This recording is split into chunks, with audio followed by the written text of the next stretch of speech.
Hello, my name is Ed Gersten, and I'm your student's AP Biology teacher.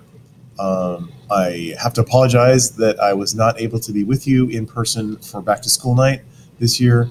Um, I have a son who's a freshman at Westview, and as it turns out, this happens to be Westview's back to school night as well. So I'm there, and that means I'm not in class meeting with you, and I apologize for that. But I did create this video that contains all the information that I would have been talking about had I been there in person. So hopefully that will serve as a substitute. So really, just jumping in here, the plan for this quick conversation. I want to tell you a little bit about myself so that you know something about who's with your kids all day long. A little bit about our AP Biology class, and then a couple of pointers on how to stay connected. So let's just dive right in. I went to UCSD a long time ago and got my undergraduate degree in biochemistry and cell biology. After that, I went to UC Irvine to get my doctoral degree in pharmacology and toxicology. I was interested in neuropharmacology mostly, and in how cells communicate with each other using second messenger systems. My wife decided she wanted to get her PhD also, so we moved up to San Francisco, and I took a postdoc position at the Gallo Clinic, where I did research into mechanisms of addiction, molecular mechanisms specifically of addiction, for a couple of years. That was fun. And then I joined the biotech industry. There was a genomics company called Insight that I worked at in Palo Alto for several years. And then I also did some after genomics kind of imploded in the early 2000s. I did some pharmaceutical research project management for a while. But it took me a long time to figure out all the different sorts of jobs that I'd had and things that I'd done over the years. What I really liked was the teaching component. Some of us figure things out more quickly than others. I was a little slow on the uptake, but I finally figured it out.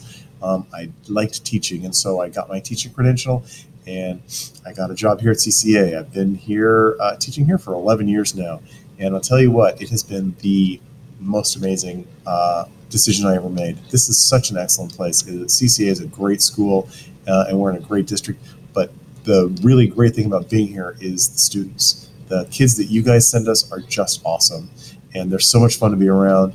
We get such excellent support from foundation and from the community and from the parents that it just makes it this fantastic place to be. And so I want to thank you for that, for sending us your excellent kids, and for being the supportive and excellent community that we have here. So thank you for that.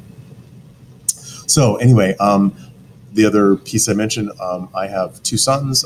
My youngest is a freshman at Westview, which is why I'm not at back to school night. And my older son is a sophomore at Cal State Long Beach. So there's that. Let me see.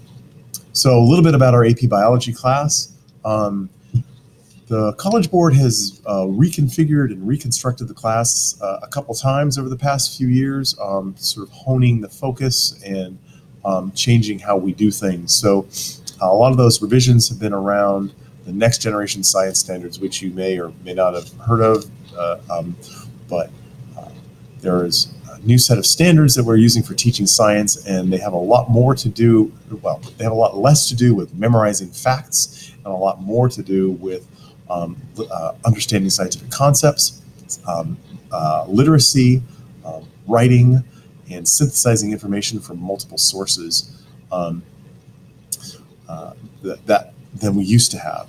And so our AP Biology class has changed correspondingly, and we do a lot more reading, and we do a lot more looking at primary source material than we used to do. And we move away from memorizing lists of chemical compounds or the bones of the hand or whatever, and it's more about understanding biological concepts and also how those fit into our larger society. So we talk about lots of different biology topics, from ecology to biochemistry and everything in between, and we only have 18 weeks to do it. It's and we've already done 1 week, so it's a pretty hasty class. There's going to be homework pretty much every night.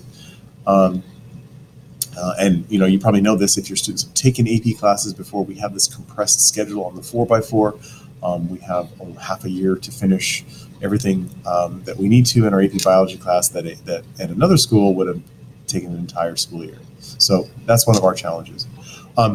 Specific to my class, we're going to be using Google Classroom extensively, and this is a software resource that lets helps me manage my class. So it's a place where I post things for students. Agendas and to-do lists and documents are posted on Google Classroom. I can communicate with the kids there. They can communicate with me. They can see what's coming up. They can submit assignments and all. It's a really nice resource. The drawback to it is that it's not super accessible to parents. So I have created a link on my website, not on Google Classroom, but on my website, which is where you found this video, to show you the monthly agendas. And those monthly agendas will highlight or point out everything that we're doing in the class, whether we did it last week or whether we're planning on doing it 2 weeks from now. Those agendas are the place that you can go to see what's happening or what has happened, both in class and as homework assignments. So if you ever want to know what's going on in the class, you can always just check the agendas on my website. And that should be that. All right. So I wanted to touch quickly on the goals that we have for our AP class in general, because I think that that's important to talk about. Why are we here? Well, one of the things that I think is most important for our students is to become scientifically literate. Even though this is an AP science class, I have no illusions that all 120 students of mine this semester are going to go on to become biological scientists of some kind. That's just not how it works. But obviously there is a subset of kids that will do exactly that. But for the most part, the kids are gonna, they're interested in science, they're interested in biology, they're taking this class because they think it's interesting, and I want them to learn how to use the information they get in this class to become scientifically literate citizens. I think it's more important. They're all going to be citizens. They may not be scientists when they're older, but they will be citizens. And I want them to be able to sort of understand scientific information that they read in the newspaper or in magazines or in whatever on the news, and be able to sort of understand objectively and skeptically claims that people are making or whatever. That's what scientific literacy is. So I want to help our students become more scientifically literate so that they can be good citizens going forward, whether they're scientists or not. Obviously, this is a College Board type class, so we want to help prepare the kids for the AP biology exam in May. And so we spent a lot of time talking about that. And also we want to give the students an experience of a college level science class. And so those are the goals that I'm going into this class with, and hopefully we will exceed at all of these goals. The last thing I wanted to mention to you before I will wrap this up is how to stay connected, especially since I wasn't here to meet you in person. So you visiting my website, that's where you found this this video. That's also where you can see all of our monthly agendas. It also has my email contact info, and that's the best way to contact me. Please reach out to me if you have any questions or concerns or whatever. You want to know what's going on in the class. You need to tell me something particular or specific about your student. Please reach out to me and let me know how I can help. I think that's all I had for tonight. Thanks again for watching this video, and I hope to hear from you at some point during our class. Thanks again. Bye.